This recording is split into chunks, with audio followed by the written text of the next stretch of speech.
Hi, I'm Allie Bundy, and this is my presentation on my personal journey through the master's program. I am currently teaching third grade at Stevenson Elementary on the Air Force Base Mountain Home, Idaho. I have been teaching third grade for 4 years, and I taught fourth grade for a year and a half before switching to third grade. As a teacher, I decided to join the master's program, not only because it was my desire as a child to be a teacher, but I also was teaching fourth grade with a curriculum that was a one size fit all type of curriculum. And I felt like there were some gaps missing. I also had studied lots of different ways of teaching math in my bachelor's program. And I thought it would be fun to kind of get to know a different way to teach mathematics with the DMTI program. I also was uh, teaching the DMTI modules kind of as a pilot for BSU in our district. And I fell in love with it and decided to go for the endorsement program. I had always wanted to be a teacher since I was a young child. I watched a teacher develop lessons that best fit the child and their needs. And I just always loved her as a teacher, and she inspired me to be a teacher. I love the MTI endorsement program because it allowed me to explore more in teaching mathematics as well as trying to make sure that they best fit the child instead of everyone at the same time. The DMTI modules were implemented in our district, which forced us to teach it, but I also wanted to learn the correct way and make sure that I was doing the best I could to teach this type of mathematics to my children. I continued on to the curriculum and instruction master's program because I wanted to learn more techniques that involved more than just math. After the endorsement, we were able to learn about equality and different types of researching programs. And I really was interested in finding more research for my classroom to better me as a teacher. As I went through this program, I learned multiple math strategies to help my students and also me as a teacher.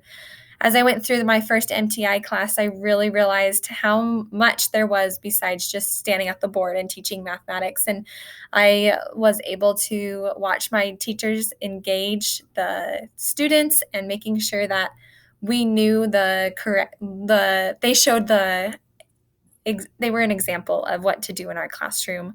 I also wanted to make sure that I had learned different types of parent involvement with one of my courses that was really inspirational. I developed an action research plan to better develop my teaching style.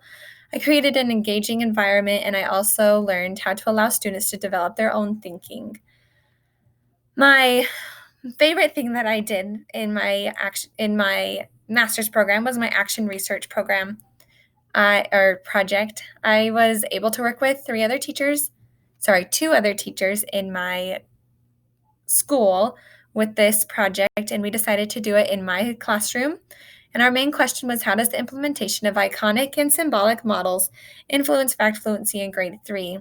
We felt this need to explore this topic to benefit our school. I feel like we're not very strong with our math facts in our school, and I've really have seen it with third grade transitioning over to multiplication. It's really hard to get them to jump to multiplication if they can barely add their doubles or skip count by numbers. So I thought this was really needed for our school. During our literature review, we saw a common thing throughout all of our research. We realized that there were five levels. Level 0 was that they didn't know any type of addition or subtraction.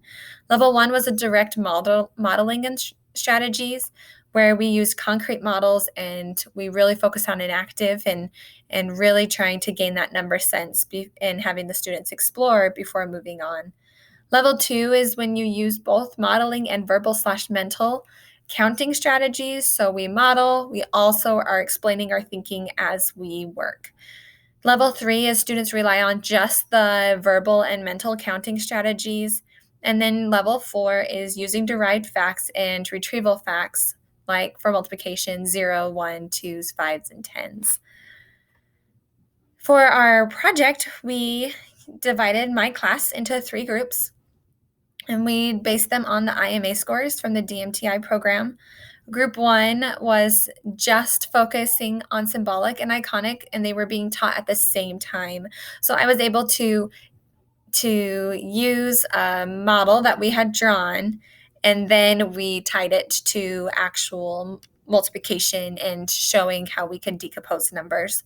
The group 2, we focused on just our modeling and drawing over and over for 3 weeks. And then we started adding in that symbolic, where it was just off to the side of the symbolic type of math. Group 3 just did drill time testing with a program called Rocket Math. And each group we met 2 to 3 times a week, depending on what we were able to do in the classroom. We didn't get to do much further because the pandemic hit. So I would have liked to proceed further past the 6 weeks that we did. Based on our 6 weeks, this is what I had learned, what we had data on. Group A, we could see that their growth was 28% higher in the pre and post test. Group B had 34% and group C was 13%. So group B was the one where we focused on the iconics and the models, and then we switched over to symbolic, and then we really tied them together, and then we started leaving iconic and moved into symbolic.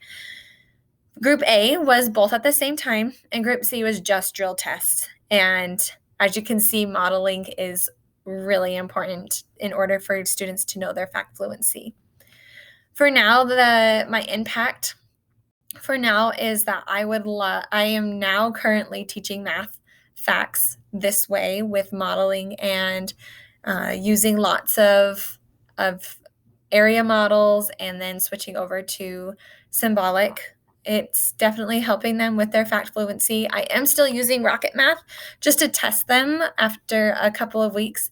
Just here and there, we're taking a test just to see if they have grown. Students recall facts who develop fluency with skills. I have definitely seen that in my classroom. I have kids who are starting to use the language like, well, I know that 6 times 5 is 30, and if I just add one more group, that would give me 35. So 7 times 5 is 35, and you can really start to see it already. I would love to continue to teach this way and see the growth year after year.